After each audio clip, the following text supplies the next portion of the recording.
patah hati paling sempurna itu bernama Marco Reus. Katanya, di sepak bola modern udah nggak ada lagi yang namanya loyalitas. Semua pemain cuma ngejar duit dan trofi. Tapi coba lo lihat Marco Reus, dan lo bakal mikir ulang. Ini bukan cerita soal pemain yang menang banyak piala, justru sebaliknya. Ini kisah tentang seorang pangeran tanpa mahkota, yang patah hatinya jadi legenda tersendiri. Sebuah ironi yang begitu puitis, begitu paripurna, sampai-sampai kemenangannya yang sedikit itu terasa lebih agung daripada puluhan trofi milik pemain lain. Bayangin skenarionya, pertandingan terakhir lo untuk klub masa kecil, di panggung terbesar, Final Champions League 2024, di Wembley, stadion yang sama di mana 11 tahun lalu lo juga kalah di final yang sama.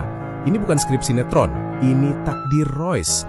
Dia masuk lapangan di menit ke-72 berharap bisa memutar balik nasib, tapi takdir punya selera humor yang gelap. Tepat 2 menit kemudian, lawannya justru cetak gol pertama, dan penderitaannya disempurnakan oleh gol kedua beberapa menit setelahnya. Sempurna, patah hati yang dirancang semesta. Dia datang ke Dortmund pas klubnya lagi jaya-jayanya, semusim setelah mereka juara Bundesliga 2 kali beruntun.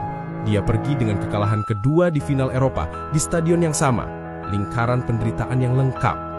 Yang bikin cerita ini makin menusuk adalah konteks teman-temannya.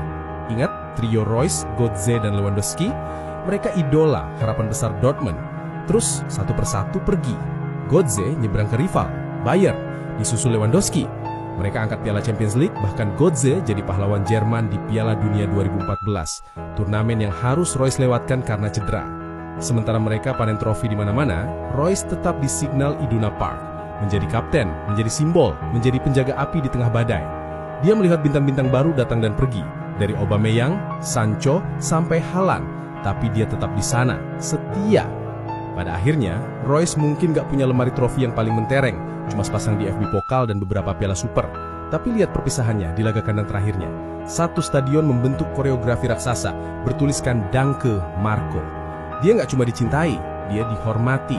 Loyalitasnya itu justru jadi trofi terbesarnya, sesuatu yang gak bisa dibeli Lewandowski atau Götze di klub lain. Dia membuktikan kalau warisan seorang pemain gak melulu diukur dari medali yang tergantung di lehernya. Patah hatinya Reus itu pengingat yang indah sekaligus brutal. Dalam sepak bola, kadang cerita yang paling dikenang bukanlah cerita kemenangan, tapi cerita tentang cinta yang tanpa syarat. Menurut lo, warisan loyalitas kayak Reus ini lebih berharga dari tumpukan trofi nggak? Drop di komen, jangan lupa follow dan like.